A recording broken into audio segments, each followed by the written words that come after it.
Okay guys, next topic આપણો છે profitability ratio. Profitability રિફ્લેક્ટ્સ the final result of business operation. કોઈ પણ બિઝનેસમાં ધંધામાં કેટલો પ્રોફિટ થાય છે એ ધંધાની શું દર્શાવે છે? ફાઇનલ રિઝલ્ટ દર્શાવશે કે ભાઈ ધંધો કેટલો કાર્યક્ષમ રીતે કામ કર્યું કે ના કર્યું. ધંધાએ જે કંઈક કામો કર્યા, ઓપરેશન્સ કર્યા, એ કામો એના કેવા રહ્યા એ ક્યાંથી સમજી શકાય, જાણી શકાય? એની પ્રોફિટેબિલિટી પરથી. તો જો these ratios are calculated to measure the operating efficiency of the company. કંપનીની કાર્યક્ષમતા કેવી રહી છે, કંપનીએ કેટલી સક્ષમતાથી કામ કર્યું, એ જાણવા માટે આ પ્રોફિટેબિલિટી રેશિયો આપણને હેલ્પફુલ થાય છે. There are two types of profitability ratios. Profitability ratio બે પ્રકારના અહીંયા આપણને શીખવાના છે. એક છે પ્રોફિટ માર્જિન રેશિયોઝ અને એક છે રેટ ઓફ રિટર્ન રેશિયોઝ. બે પ્રકારના. These ratios are calculated to know profitability position on the basis of sales and investment of funds. આ રેશિયોઝમાં આપણે શું જાણી શકીશું? પ્રોફિટની ક્ષમતા, પ્રોફિટેબિલિટી પોઝિશન આપણે જાણી શકીશું શેના બેઝિસ પર? આપણું સેલ્સ અને ઇન્વેસ્ટમેન્ટના બેઝિસ પર. અને જે પ્રોફિટ માર્જિન રેશિયોઝ જે છે, આગળ લખ્યું profit margin ratios shows the relationship between, એ કોના વચ્ચેનો રિલેશનશિપ બતાવશે આપણને? Profit and sales. And rate of return ratios reflect the relationship between profit and investment. આ ધ્યાનથી સમજીશું. પ્રોફિટ માર્જિન રેશિયોઝ છે, અહીંયા બે પ્રકારના રેશિયોઝ છે ને, એક છે પ્રોફિટ માર્જિન રેશિયોઝ અને એક છે રેટ ઓફ રિટર્ન રેશિયો. તો પ્રોફિટ માર્જિન રેશિયો કયા બે વચ્ચેનો સંબંધ બતાવશે? Profit and cells. અને રેટ ઓફ રિટર્ન એ કોના વચ્ચેનો સંબંધ બતાવશે? Profits and investment. ક્લિયર અહીંયા સુધી?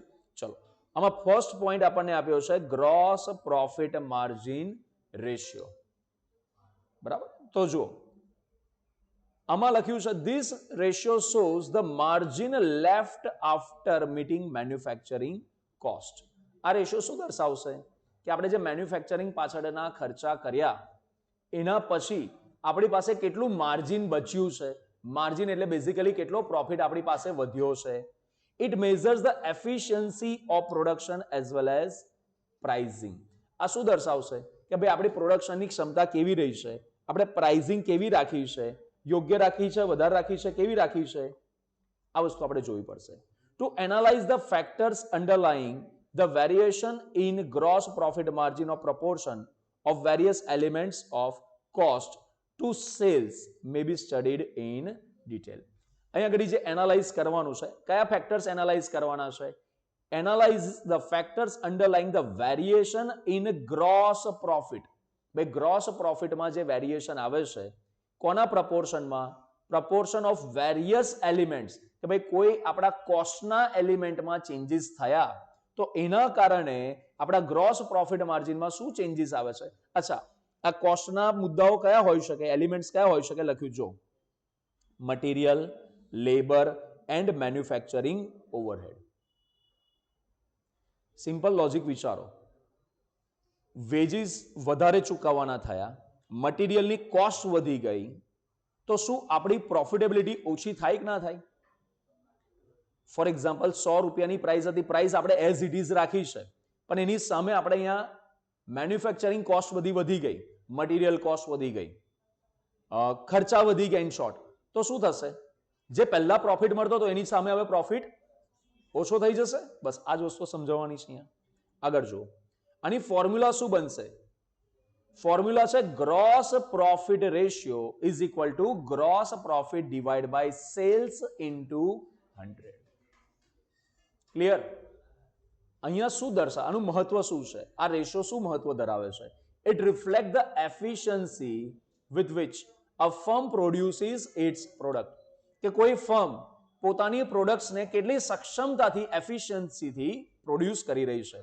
અ high gross profit ratio indicates that organization is able to produce at relatively lower cost. જેટલો તમારો ગ્રોસ પ્રોફિટ માર્જિન વધારે એટલું શું દર્શાવશે? કે તમારી જે પ્રોડક્શનની ક્ષમતા છે એ કેવી છે? સારી છે, કે તમે ઓછી કોસ્ટ પર વસ્તુઓને પ્રોડ્યુસ કરી શકો છો. બોલો, સમજ્યા કે ના સમજ્યા? પહેલો આ ગ્રોસ પ્રોફિટ રેશિયો શું હેલ્પ કરે છે આપણને, શું સમજવામાં હેલ્પ કરે છે? એ સમજાવશે કે આપણી પ્રોડક્શનની ક્ષમતા કેવી છે. હાયર ગ્રોસ પ્રોફિટ રેશિયો રહેશે, ધેટ મીન્સ કે આપણે પ્રોડક્શન ક્ષમતા સારી છે, આપણે ઓછી કોસ્ટ પર પ્રોડક્શન કરી શકીએ છીએ, એટલે જ તો આપણો ગ્રોસ પ્રોફિટ વધારે આવે છે. બોલો, આ પહેલો કોન્સેપ્ટ ક્લિયર? કોઈ કન્ફ્યુઝન આમાં? બીજો point, net profit margin ratio. Net profit, અચ્છા, નેટ પ્રોફિટ આપણને ક્યારે મળે? તો કે ગ્રોસ પ્રોફિટમાંથી શું માઇનસ કરો તો નેટ પ્રોફિટ મળે? નેટ પ્રોફિટ મેળવવો હોય તો ગ્રોસ પ્રોફિટમાંથી શું માઇનસ કરવું પડે? નોર્મલી ટેક્સીસ માઇનસ કરી દો તો આપણને શું મળી જાય? નેટ પ્રોફિટ મળી જાય. અચ્છા, નેટ પ્રોફિટ જે મળે છે, શાંતિથી સમજજો, જો હું તમને ક્યાં લઈ જાઉં તે. નેટ પ્રોફિટ પર અધિકાર કોનો? માલિકોનો. ધંધાની અંદર એક પ્રેક્ટિકલ ઉદાહરણ લઈએ. આજે રિલાયન્સ કંપનીએ 1 લાખ રૂપિયાનો ધંધો કર્યો, બરાબર? એની સામે 50,000 રૂપિયા એના ખર્ચા હતા. એટલે ગ્રોસ પ્રોફિટ આપણે ધારો કે માની લઈએ કે ગ્રોસ પ્રોફિટ થયો 50,000 રૂપિયા, બરાબર? ખર્ચા 50,000 માઇનસ કરી દો, ગ્રોસ પ્રોફિટ વધ્યો 50,000. એમાંથી એને ટેક્સીસના નામ પર ચૂકવવાના થયા 30,000. તો એની પાસે હવે નેટ જે રૂપિયા વધ્યા, કેટલા રૂપિયા વધ્યા? 20,000 રૂપિયા વધ્યા. આ 20,000 રૂપિયા પર કોનો અધિકાર? રિલાયન્સ કંપનીના માલિકોનો અધિકાર ખરો કે નહીં? કારણ કે હવે આ રૂપિયા કેવા છે જેના પર કોઈ હવે જવાબદારી, કશું ચૂકવવાનું વધતું નથી. બોલો, આટલું ખબર પડી? આટલું સમજાય તો હવે આગળનું જે સમજવાનું છે ખ્યાલ આવી જશે. જો, this shows the earning left for the shareholders as a percentage of sales. કે ભાઈ આપણે જે સેલ્સ કર્યું છે એની સામે કેટલા રૂપિયા વધ્યા છે કે જેને આપણે શેર હોલ્ડર્સ વચ્ચે વહેંચી શકીએ, અહીં દર્શાવશે. It measures the overall efficiency of production, administration, selling, finance, pricing and tax management. જે નેટ પ્રોફિટ માર્જિન છે ને, ગ્રોસ પ્રોફિટ માર્જિન આપણી પ્રોડક્શનની ક્ષમતા દર્શાવતું હતું. આ શું દર્શાવશે? આપણી ઓવરઓલ ક્ષમતા. ઓવરઓલ આપણે કેવું સારું મેનેજમેન્ટ કરી શકીએ છીએ, એ કોઈ પણ ડિપાર્ટમેન્ટનું હોય, બરાબર? એ બધી વસ્તુ આપણે કેટલી સારી રીતે સક્ષમતાથી આપણે કરી રહ્યા છે એ વસ્તુ દર્શાવશે. જેટલો નેટ પ્રોફિટ માર્જિન વધારે એટલું આપણી મેનેજરિયલ સ્કિલ્સ કેવી કહેવાશે? સારી કહેવાશે. નેક્સ્ટ જો, net profit margin ratio is equal to net profit divide by sales into 100. એટલે ફોર્મ્યુલામાં તો કોઈ ડિફરન્સ નથી આવી રહ્યો, રાઈટ? આગળ ખાલી પેલું ગ્રોસ પ્રોફિટ હતું એની સામે આગળ આવી ગયું શું? Net profit. આગળ સિગ્નિફિકન્સ, આનું મહત્વ શું છે? A high net profit margin means that a company is able to effectively control its cost and provide goods or services at price significantly higher than its cost. તમને net profit થયો એનો મતલબ શું થયો? તમારી બધા ખર્ચાઓ બાદ કર્યા પછી પણ તમને નફો મળી રહ્યો છે. એટલે તમારી અહીંયા ક્ષમતા વધારે સારી છે એવું આપણે જાણી શકીએ છીએ. Therefore, high ratio can result from efficient management, low cost expenses and strong pricing strategies. એટલા માટે એવું કહી શકાય, જેટલો નેટ પ્રોફિટ માર્જિન રેશિયો વધારે રહેશે એટલું તમારી 3 બાબત સારી છે એવું કહી શકાય. કઈ 3 બાબત? Efficient management, low cost expenses, કે ભાઈ તમે ખર્ચાઓ ઓછા કરીને પણ કામ કરી રહ્યા છો, અને તમારી પ્રાઇસિંગ સ્ટ્રેટેજીસ કેવી છે? સ્ટ્રોંગ છે, પાવરફુલ છે. A high net profit margin also indicates, એ બીજું શું દર્શાવે છે? That the company might be in a position to pay satisfactory return to the shareholders. આ એ પણ દર્શાવી શકે છે કે આપણે શેર હોલ્ડર્સને એમની જરૂરિયાત પ્રમાણે આપણે ડિવિડન્ડ સ્વરૂપે રૂપિયા ચૂકવી શકીએ છીએ. સમજ્યા કે ના સમજ્યા? આટલે સુધી ક્લિયર? આ સેકન્ડ પોઈન્ટ થયો. નેક્સ્ટ આ રીતના આપણે થર્ડ પોઈન્ટ આપ્યો છે, એ છે operating expense ratio. The operating ratio shows the efficiency of a company's management by comparing the total operating expense. અહીં આપણે શું કમ્પેર કરીએ છીએ? ભાઈ મેનેજમેન્ટની ક્ષમતાને કમ્પેર કરીએ છીએ. શેના સાથે? ઓપરેટિંગ એક્સપેન્સ આપણે કેટલો કરી રહ્યા છે એનાથી. તો જો, of a company to net sales, ભાઈ આપણું નેટ સેલ્સ આટલું થયું, એની સામે આપણો ઓપરેટિંગ એક્સપેન્સીસ કેટલા છે જો ઓપરેટિંગ એક્સપેન્સીસ આપણા ઓછા રહેશે ધેટ મીન્સ આપણી મેનેજરિયલ સ્કિલ્સ કેવી છે, સારી છે. પણ જો ઓપરેટિંગ એક્સપેન્સીસ પણ વધારે થતા હશે નેટ સેલ્સના કમ્પેરિઝનમાં તો ત્યાં આગળ કંઈક ને કંઈક ઉણપ છે એવું આપણે સમજી શકીએ. The operating ratio shows how efficient a company's management is at keeping cost low while generating revenue or sales. ભાઈ આવક મેળવવા માટે આપણે કેટલો ઓછામાં ઓછો ખર્ચો કરીને પણ સારામાં સારી આવક મેળવી શકીએ છીએ આ દર્શાવશે શું, ઓપરેટિંગ એક્સપેન્સ રેશિયો. એટલા માટેની ફોર્મ્યુલા શું છે જો, operating expense ratio is equal to operating expense divide by sales into 100. ત્રણ ફોર્મ્યુલા યાદ રાખવાની એકદમ સરળ થઈ ગઈ. કેવી રીતના? Gross profit divide by sales into 100, net profit divide by sales into 100, operating expense divide by sales into. Clear? હવે આની અંદર ઓપરેટિંગ એક્સપેન્સની બીજી પણ એક ફોર્મ્યુલા આપણને આપેલી છે. શું ફોર્મ્યુલા છે? Cost of good sold plus administration expense plus selling and distribution expense plus depreciation. આ પણ એક ફોર્મ્યુલા છે. ફરી એકવાર ફટાફટ યાદ કરી લે. Cost of good sold plus administration expense plus selling and distribution expense plus depreciation. Clear? આગળ હવે નેક્સ્ટ લખ્યું છે return on total assets. Total assets પર કેટલું રિટર્ન આપણે કમાઈ રહ્યા છે એ જાણવું હોય તો આપણે રિટર્ન ઓન ટોટલ એસેટ રેશિયોને આપણે યુઝ કરી શકાય છે. ચલો એને સમજીએ. Return on asset is a profitability ratio that provides how much profit a company is able to generate from its asset. કે ભાઈ આપણે ધંધાની અંદર આટલી એસેટ્સ કામે લગાડી છે તો એ એસેટ્સનો ઉપયોગ કરીને કંપની કેટલો પ્રોફિટ જનરેટ કરી રહી છે. ક્લિયર થયું? એકદમ સામાન્ય ઉદાહરણ આલું. પાણીપુરીની લારીવાળા લારી ચાલુ કરવી હોય તો 10-15 હજાર 20 હજારમાં લારી ચાલુ થઈ જાય કે ના થઈ જાય? એની સામે એમનો પ્રોફિટ અર્ન કરવાનો એ એમના માટે શું કહેવાય? એક પ્રકારની એસેટ કહેવાય. એ એસેટમાંથી કેટલા બધા દરરોજના 2-3 હજાર કમાઈ શકે છે. તો ઓબ્વિયસલી એ લોકોનું રિટર્ન ઓન એસેટ કેવું કહેવાશે? હાયર કહેવાશે, વધારે કહેવાશે. એની સામે આપણે બીજી એક કંપની લઈએ કે જે 1000 કરોડ રૂપિયા લગાડીને 1000 કરોડની એસેટ્સ પરચેસ કરીને કોઈ મોટી કંપની એસ્ટાબ્લિશ કરી રહી છે. બરાબર? તો તમે જાતે વિચારો ત્યાં ઘડી એ લોકો એમ એક્સપેક્ટ કરી શકે કે હવે 1000 કરોડ રૂપિયા આપણે લગાડ્યા છે તો એક વર્ષમાં આપણે 4-5 હજાર કરોડ રૂપિયા કમાઈ લઈશું. હા, પાણીપુરી લારીવાળા કદાચ એવું વિચારી શકે કે ભાઈ 10,000 રૂપિયા આપણે ઇન્વેસ્ટ કર્યા છે, 15,000 ઇન્વેસ્ટ કર્યા છે તો આખા વર્ષમાં આપણે 40,000-50,000 કમાઈ લઈશું. આ તો એ લોકોની એક મહિનાની ઇન્કમ થઈ જાય. ત્યાં આગળ રિટર્ન ઓન એસેટ કેવી છે? વધારે છે.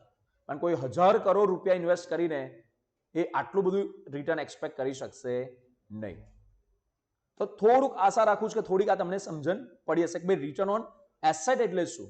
તો જુઓ, in other words return on asset measures how efficient a company's management is. ભાઈ કંપનીનું મેનેજમેન્ટ કેટલું સક્ષમ છે in generating earning from there economic resources or assets. કે ભાઈ પોતાના ઇકોનોમિક રિસોર્સિસનો ઉપયોગ કરવામાં, એસેટ્સનો ઉપયોગ કરવામાં મેનેજમેન્ટ કેટલું સક્ષમ છે એ જાણી શકાશે. જેટલું રિટર્ન ઓન ટોટલ એસેટ વધારે રહેશે, જે આ રેશિયો જેટલો વધારે એટલું મેનેજમેન્ટ પોતાની એસેટ્સને, રિસોર્સિસને સારામાં સારી રીતના યુઝ કરી રહી છે. આપણે એવું અન્ડરસ્ટેન્ડ કરી શકીશું on their balance sheet. Okay, formula શું છે? જો return on total asset is equal to profit before interest and tax into 1 minus T divide by average total assets into 100. આ એની ફોર્મ્યુલા રહેશે. આપણે આ થોડીક અલગ ફોર્મ્યુલા છે, ઉપરની ફોર્મ્યુલા જેવી સીધી ફોર્મ્યુલા નથી, યાદ રાખવી પડશે. આપણે ફરી એકવાર profit before interest and tax into 1 minus T divide by average total assets into 100. Clear? આગળ આનું શું મહત્વ છે? Return on asset is shown as percentage. આ કેવી રીતના આપણે દર્શાવીશું? પર્સન્ટેજમાં. પેલું આપણે 1:1 જે આપણે દર્શાવતા હતા ને એ રીતના નહીં. આ શેમાં દર્શાવીશું આપણે? પર્સન્ટેજમાં. And higher the number the more efficient a company's management is. જેટલું આ પર્સન્ટેજ વધારે રહેશે, રિટર્ન ઓન એસેટ જેટલું વધારે એટલું મેનેજમેન્ટ સક્ષમ છે આપણે એવું માની લેવું. At managing its balance sheet and generate profits. Okay, આગળ વાત કરીએ. નેક્સ્ટ પોઈન્ટ આપ્યો છે રિટર્ન ઓન ઇક્વિટી. તો રિટર્ન ઓન ઇક્વિટીમાં the return on equity measures the profitability of equity funds. ભાઈ ઇક્વિટી ફંડ્સની પ્રોફિટેબિલિટી કેટલી છે તે આપણે જાણી શકીશું. Invested in the firm. It is regarded as a very important measure because it reflects the productivity of the ownership capital. કારણ કે આ શું દર્શાવે છે? ઓનરશિપ કેપિટલની પ્રોડક્ટિવિટી દર્શાવશે. હું આજે મારા ધંધામાં 5 લાખ રૂપિયા નાખી રહ્યો છું, તે મારી ઇક્વિટી કહેવાય કે ના કહેવાય ધંધામાં? તો એ 5 લાખ રૂપિયા કેટલા રૂપિયા કમાઈને મને આપી રહ્યા છે? Return on equity. હું આજે સમજો, હું આજે કોઈ કંપનીના શેર્સમાં રોકાણ કરું તો હું એટલા રૂપિયાની ઇક્વિટી પરચેસ કરી એવું કહેવાય કે ના કહેવાય? તો હું આજે આટલા રૂપિયા ઇક્વિટીમાં ઇન્વેસ્ટ કરી રહ્યો છું, આટલા રૂપિયાની હું ઇક્વિટી લઈ રહ્યો છું, તો એ રૂપિયા મને કેટલા કમાઈને આપશે? એને શું બોલાશે? Return on equity. જો આની ફોર્મ્યુલા છે return on equity is equal to profit after tax minus preference dividend divide by average net worth into 100. Clear? આગળ આનું મહત્વ શું છે? A rising ROI suggest that a company is increasing its profit generation without needing as much capital. જેટલું આ return on equity વધારે હશે એટલું જ બિઝનેસ શું કરી રહ્યો છે? વધારે સારો પ્રોફિટ કમાઈ રહ્યો છે અને વધારે એને ઇક્વિટીની જરૂરત છે નહીં. ઓછી ઇક્વિટીથી પણ એ સારામાં સારો પ્રોફિટ જનરેટ કરી રહ્યો છે એવું આપણને સમજવા મળશે. ક્લિયર થઈ વાત આ બધાને? આગળ it also indicates how well a company's management deploys share holder capital. આનાથી આપણે એ પણ જાણી શકીશું કે ભાઈ મેનેજમેન્ટ કરવા વાળા લોકો શેર હોલ્ડરના રૂપિયાને કેટલી સારી રીતના ઉપયોગમાં લઈ રહ્યા છે. આ ખ્યાલ આવી ગયો બધાને? આગળ નેક્સ્ટ પોઈન્ટ છે earning per share. Earning per share. તો જો EPS is an important financial measure which indicates the profitability of the company. એક એક શેર પર આપણે કંપની કેટલા રૂપિયા કમાઈ રહી છે, એક શેર પર કેટલા રૂપિયા કમાવા મળી શકે છે એ જાણવું હોય તો આપણે શું જાણવાનું? EPS જાણી લેવાનું. અર્નિંગ પર શેર આ જાણવાનું. તો જો earning per share is a financial ratio that provides information regarding earning available on each equity. ભાઈ દરેક ઇક્વિટી પાછળ આપણે કેટલા એક એક શેર પર આપણે કેટલા રૂપિયા કમાઈ શકીએ છીએ એ શું દર્શાવશે? Earning per share. ફોર્મ્યુલા શું બનશે? Earning per share is equal to profit after tax minus preference dividend divided by weighted average number of equity share. Weighted average number of equity share. અને પ્રેક્ટિકલી ઉદાહરણમાં આપણે સમજીશું. અત્યારે ખાલી formula યાદ રાખીશું. શું ફોર્મ્યુલા બની? Earning per share is equal to profit after tax minus preference dividend divide by weighted average number of equity shares. ધ્યાનમાં હોય ને તો આપણે સેકન્ડ યરમાં ચોથા સેમિસ્ટરમાં આના રિલેટેડ કંઈક આવતું હતું. જ્યાં આગળ છેલ્લા જે આપણે પ્રોફિટ આવતો હતો એ પ્રોફિટને આપણે શું કરતા હતા? પ્રેફરન્સ શેર ધારકો વચ્ચે વહેંચતા હતા. બરાબર? અને પછી વધે તો કોને વચ્ચે વહેંચતા હતા? ઇક્વિટી શેર હોલ્ડર્સ વચ્ચે વહેંચતા હતા. આવું કશું આપણે ભણ્યા હતા યાદ હોય તો. રાઈટ? ચલો આનું મહત્વ શું છે હવે એને પણ સમજી લો. This ratio is very important from equity share holders point of view. આ કોના પોઈન્ટ ઓફ વ્યૂથી વધારે મહત્વનો છે? Equity share holders. And also for the share price in the stock market. Stock માર્કેટમાં કોઈ શેરની કિંમતમાં વધારો ઘટાડો થતો હોય એનો એક મહત્વનું કારણ આ EPS પણ હોઈ શકે છે. જે કંપનીનો EPS જેટલો વધારે સારો એટલો જ માર્કેટમાં એ શેરની પ્રાઇસ કેવી રહેશે? વધારે રહેશે.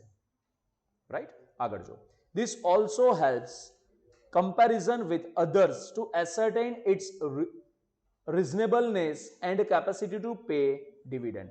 આના પરથી આપણે એ પણ જાણી શકીશું કે કોઈ કંપની કેટલા રૂપિયાનો ડિવિડન્ડ આપવા માટે સક્ષમ છે. આપશે એની વાત નહીં, આપવા માટે સક્ષમ છે આપણે જાણી શકાશે. રાઈટ? આગળ પે આઉટ રેશિયો. તો જો આ પે આઉટ રેશિયો શું હોય છે? This refers to the proportion of earning that are distributed to shareholders. Company જેટલા રૂપિયા કમાઈ એમાંથી કેટલા રૂપિયા કંપની શેર હોલ્ડર્સ વચ્ચે ડિસ્ટ્રીબ્યુટ કરવા માટે તૈયાર છે, આ જે અમાઉન્ટ બનશે ને that is payout ratio. તો જો this reflects company's dividend policy. આ શું દર્શાવે છે? કંપનીની dividend policy and growth in owners equity. અને owners equity ના growth ને દર્શાવે છે. dividend payout ratio is the amount of dividend paid to shareholders. Underline कर दो. Dividend payout ratio શું દર્શાવે છે? Amount of dividend paid to shareholders in relation to the total amount of net income generated by the company. ત્યાં સુધી underline कर दो. ભાઈ કંપનીએ જે નેટ ઇન્કમ જનરેટ કરી છે એમાંથી કંપની કેટલા રૂપિયા એઝ અ ડિવિડન્ડ તરીકે શેર હોલ્ડર્સ વચ્ચે વહેંચવા માટે તૈયાર થાય છે. કંપનીને ધારો કે નેટ પ્રોફિટ 5 લાખ રૂપિયા થયો અને કંપની એમ વિચારે કે ભાઈ આપણે 3 લાખ રૂપિયા હમણાં રવા દઈએ તો આવતા વર્ષોમાં કામ લાગશે, બરાબર, અને 2 લાખ રૂપિયા જે છે ને આપણે શેર હોલ્ડર્સ વચ્ચે વહેંચી દઈએ, ડિસ્ટ્રીબ્યુટ કરી દઈએ ડિવિડન્ડ તરીકે, તો પે આઉટ કેટલું કહેવાશે? 2 લાખ રૂપિયા. આ સમજ્યા કે ના સમજ્યા? પણ આપણે રેશિયો શોધવાનો, તો રેશિયો કેવી રીતના શોધાશે? ફોર્મ્યુલા જુઓ. Pay out ratio is equal to equity dividend paid divide by profit after tax minus preference dividend into 100. Clear? ફરી એકવાર પે આઉટ રેશિયોની ફોર્મ્યુલા શું બનશે? Equity dividend paid divided by profit after tax minus preference dividend into. Clear? હવે આનું શું મહત્વ છે એ પણ સમજી લો. A high payout ratio is an indication of liberal dividend policy. જેટલો payout ratio વધારે હશે એટલું એ કંપની ડિવિડન્ડ ચૂકવવામાં કેવી છે? લિબરલ છે એવું આપણે કહી શકાય. આપણા દેશમાં અત્યારે અમુક એવી કંપનીઝ છે, વેદાંતા છે, ઓએનજીસી છે, આવી ઘણી બધી કંપનીઝ છે કે જે બહુ જ સારામાં સારું ડિવિડન્ડ પોતાના શેર હોલ્ડર્સને ચૂકવતી હોય છે, બહુ સરસ ડિવિડન્ડ આપે છે.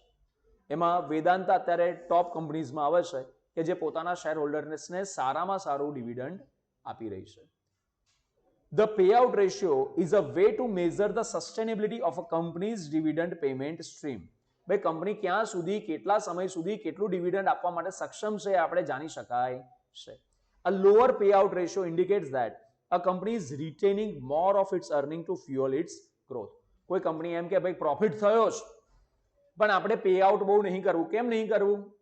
કે ભાઈ કંપની ભવિષ્યમાં ગ્રોથ માટેનું પ્લાન કરી રહી છે. અત્યારે રૂપિયા આપ કરીશું તો ભવિષ્ય માટે શું વધશે? પે આઉટ રેશિયોને સમજો. નેટ પ્રોફિટમાંથી બધાને આપવાનું છે. પણ સાહેબ કોઈને પ્રોફિટ જ ના થયો હોય તો જાતે વિચારવાનું. જે કંપનીને પ્રોફિટ જ નહીં થયો, લોસમાં ચાલી રહી છે, એ કંપની ડિવિડન્ડ આપે ખરી? પહેલા જાતે વિચારો. આપશે? નહીં આપી શકે. કેમ નહીં આપી શકે? ડિવિડન્ડ શેમાંથી ચૂકવવામાં આવે છે? એક્ઝેક્ટલી ડિવિડન્ડ શેમાંથી? પ્રોફિટમાંથી. આ કંપનીને પ્રોફિટ જ નથી થયો તો કંપની ડિવિડન્ડ આપશે ખરી? એટલે આ સમજવાની વાત હતી. આગળ જઈએ. Whereas higher payout ratio indicates that a company is sharing more of its earning with the stockholders. તો ભાઈ જેટલો પેઆઉટ રેશિયો વધારે હશે એટલું કંપની શું કરી રહી છે? પોતાના શેર હોલ્ડર્સ વચ્ચે પોતાની જે અર્નિંગ છે એ ડિસ્ટ્રીબ્યુટ કરી રહી છે. નેક્સ્ટ પોઈન્ટ છે બહુ જ interesting point, price earning ratio. અત્યારે જીઓ ફાઇનાન્શિયલ કરીને કંપની આવી રહી છે. જીઓ ફાઇનાન્શિયલ, રિલાયન્સ જીઓ, બરાબર, જીઓ વાળા, રિલાયન્સ જીઓ વાળા ફાઇનાન્શિયલ સર્વિસીસના ક્ષેત્રમાં ઘૂસી રહી છે.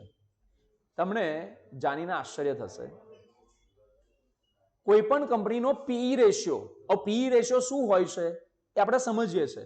ખાલી થોડીક એક આ ઉદાહરણને સમજો. કોઈ કંપનીનો પીઈ રેશિયો 20, 25, 30 આટલો હોય ને તો કંપની બહુ જ સરસ છે એવું આપણે કહી શકાય. શું કહેવાય? કંપની જબરજસ્ત કામ કરી રહી છે એવું કહી શકાય. બરાબર. જીઓ ફાઇનાન્શિયલનો પી રેશિયો, હજી જીઓ ફાઇનાન્શિયલે પોતાના કામકાજ કરવાના ચાલુ પણ નહીં કર્યા, જીઓ ફાઇનાન્શિયલે હજી ખાલી કંપની જ એસ્ટાબ્લિશ કરી છે, હજી એના બિઝનેસ ઓપરેશન્સ ચાલુ કર્યા નથી, બિઝનેસ નથી, 1 રૂપિયાનો બિઝનેસ અત્યારે નથી કરી રહી, છતાંય એનો પીઈ રેશિયો કેટલો ચાલે છે? કોઈ અનુમાન?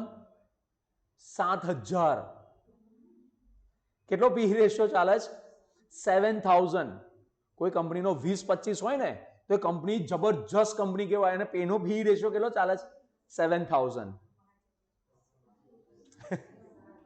અચ્છા, હું તમને એકદમ દેશી રીતના સમજાવું. પીઈ રેશિયો શું હોય છે? એનું આખું ફૂલ ફોર્મ છે પ્રાઇસ અર્નિંગ રેશિયો. કે હું અંદાજ લગાડું છું કે આ કંપની મને કેટલા રૂપિયા કમાઈને આપવાની ક્ષમતા ધરાવે છે. That is your PE ratio.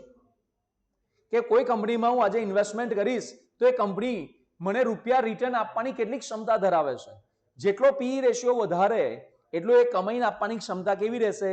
વધારે. અને જેટલો પીઈ રેશિયો ઓછો એટલો એ રૂપિયા કમાઈને આપવાની ક્ષમતા કેવી? એનો પીઈ રેશિયો 7000. હજી તો 1 રૂપિયાનો ધંધો નહીં ચાલુ કર્યો. મતલબ લોકોની એક્સપેક્ટેશન શું છે? આ ધંધો જબરજસ્ત કામ કરશે, જ્યારે બી કરશે ત્યારે જબરજસ્ત કામ કરશે. આ તમે માર્ક કરી લો, રિલાયન્સ વાળા જે પણ ક્ષેત્રમાં ઘૂસી રહ્યા છે ને, જે પણ તમે કોઈ પણ ક્ષેત્ર પકડી લો, એ ક્ષેત્રમાં તાંડવ કરી નાખે છે. કેવી રીતના? તમે એક લેટેસ્ટ ઉદાહરણને પકડો. માર્કેટમાં જીઓ વાળા જે પેલું સિમ કાર્ડનું ને ટાવરનું જે આપણે કહીએ છીએ ટેલિકોમનું, બરાબર, એમાં નતા આવ્યા ત્યાં સુધી આપણા દેશમાં જોઈ લો કેટલી બધી મોબાઈલ સર્વિસ આપવાવાળા કંપનીઝ હતી, બરાબર. 10-15 કંપનીઝ એવી હતી કે જેને આપણે ગણતરી કરી શકતા હતા. જ્યારથી રિલાયન્સ આવ્યું ને ત્યારથી માર્કેટમાં ઓલિગોપોલી જેવી સિચ્યુએશન આવી ગઈ છે. ઓલિગોપોલી એટલે જ્યાં આગળ વેચનારા બહુ જ ઓછા હોય. અત્યારે તમે ગણતરી કરી શકો છો કે માર્કેટમાં આ ટેલિકોમ્યુનિકેશનની સર્વિસ આપવાવાળા કેટલા છે. એક તો જીઓ જાતે, એરટેલ વાળા છે, વોડાફોન આઈડિયા વાળા છે, બીએસએનએલ વાળા છે, પછી હજી બહુ શોધવા જાઓ તો બેરે હજી 2-4 મળશે આપણને. બીએસએનએલ વાળા છે કે નહીં ભગવાન જાણે, પણ છે, કામ કરી રહી છે. હજી બીએસએનએલ સંપૂર્ણપણે બંધ, કારણ કે ગવર્મેન્ટ ઓર્ગેનાઇઝેશન છે ભાઈ. ભલે એના થોડા કસ્ટમર્સ હશે પણ છતાંય હજી માર્કેટમાં છે, બરાબર. તો આનો મતલબ શું થયો?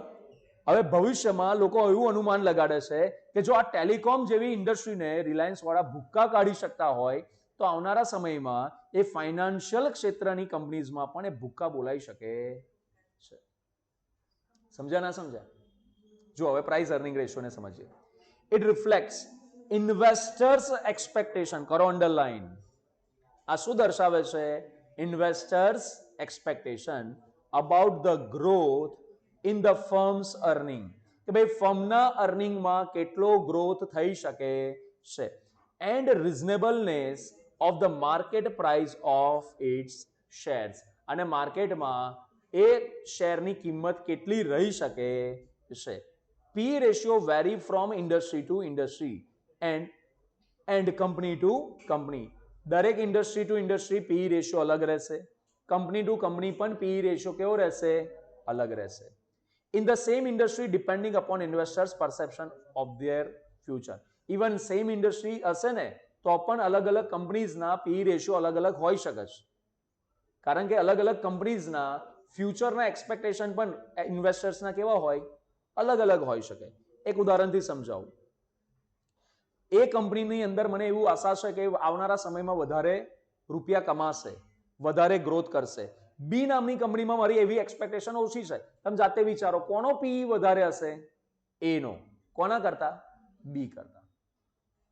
નેક્સ્ટ ફોર્મ્યુલા જો. Price earning ratio is equal to market price per share divide by earning per share. Earning per share હમણાં આપણે ઉપર સમજ્યા હતા, બરાબર. ઈપીએસ સમજ્યા હતા ને હમણાં ઉપર. ફરી એકવાર, price earning ratio is equal to vote?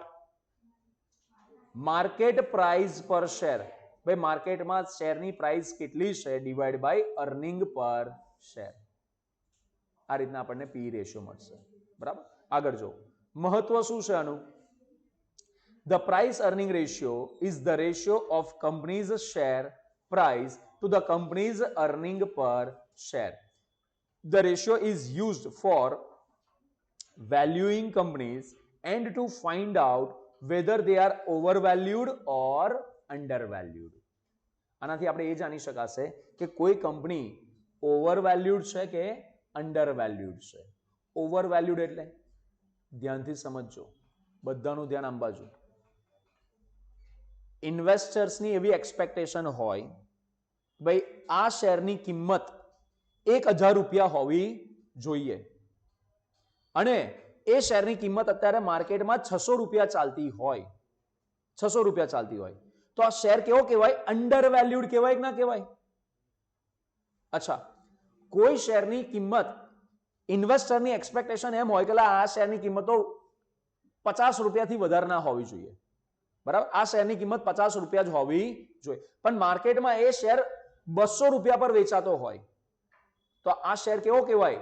ઓવરવેલ્યુડ. આજે નહીં ને કાલે એ શેરની કિંમત ઘટશે એવો આપણે અનુમાન લગાડી શકાય. અને જેનો અહીં ધ્યાનથી સમજો અંડરવેલ્યુડ હશે તો આપણે એવું અનુમાન લગાવીએ કે આજે નહીં કાલે એની શેરની કિંમત વધશે. અને આવું કોઈ 100% ખાતરી ના હોય કે વધશે જ કે ઘટશે, પણ સંભાવનાઓ એવી બની શકે છે. ક્લિયર થઈ વાત બધાને? આ રીતના the price to earning ratio is one of the most widely used metrics for investors. આ જેટલા લોકો લોંગ ટર્મના ઇન્વેસ્ટમેન્ટ કરવા વાળા લોકો હોય ને, લોંગ ટર્મના ઇન્વેસ્ટમેન્ટ કરવા વાળા કે આજે ઇન્વેસ્ટમેન્ટ કર્યું વર્ષો લગીને એને મૂકી રાખશે, એ લોકો આ એક રેશિયોને ખાસ જોતા હોય છે કે ભાઈ આ કંપનીની ખરેખર અર્નિંગ પ્રાઇસ અર્નિંગ રેશિયો કેવો છે. આ રીતના and analyst two determine stock valuation. અને જે એનાલિસ્ટ કરવા વાળા હોય, સ્ટોક એનાલિસિસ, શેર માર્કેટના જે એનાલિસ્ટો હોય છે ને, તમે ઘણીવાર ન્યૂઝ ચેનલો પર પેલા લોકો એક્સપર્ટ લોકો નહીં આવતા કે ભાઈ આ શેર ખરીદી લો, પેલો શેર ખરીદી લો, બરાબર? આ શેરની કિંમત વધી શકે છે, આ શેરની કિંમત ઘટી શકે છે, તો એ લોકો પણ આ પી રેશિયોને જોતા હોઈ શકે છે. એન્ડ લાસ્ટ પોઈન્ટ આપણો કયો છે આમાં? Dividend yield. ડિવિડન્ડ યીલ્ડ એટલે શું સમજીએ. Dividend yield is a financial ratio that shows how much a company pays out in dividend each year relative to stock price. એકદમ દેશી ઉદાહરણ આલું, ધ્યાનથી સમજો, બધાનું ધ્યાન આમ બાજુ. કંપનીના શેરની કિંમત છે 100 રૂપિયા. કેટલા રૂપિયા? 100 રૂપિયા. અને કંપનીએ મને એક શેર પર 15 રૂપિયા ડિવિડન્ડ તરીકે ચૂકવ્યું એક વર્ષમાં. એક વર્ષમાં કેટલા ડિવિડન્ડ તરીકે ચૂકવ્યા મને? 15 રૂપિયા. તો અહીંયા ઘડી ડિવિડન્ડ યીલ્ડ કેવાશે 15%. પડી ખબર કે એક શેરની કિંમત પર કોઈ કંપની મને કેટલા રૂપિયા ડિવિડન્ડ આપી રહી છે?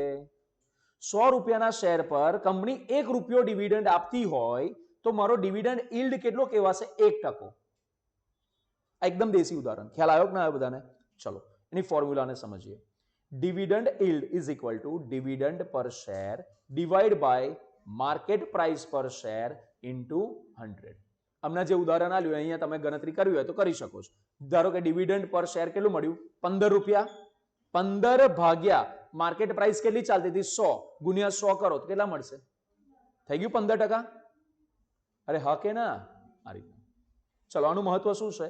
A company with a high dividend yield pays its investor a large dividend compared to the fair market value of the stock.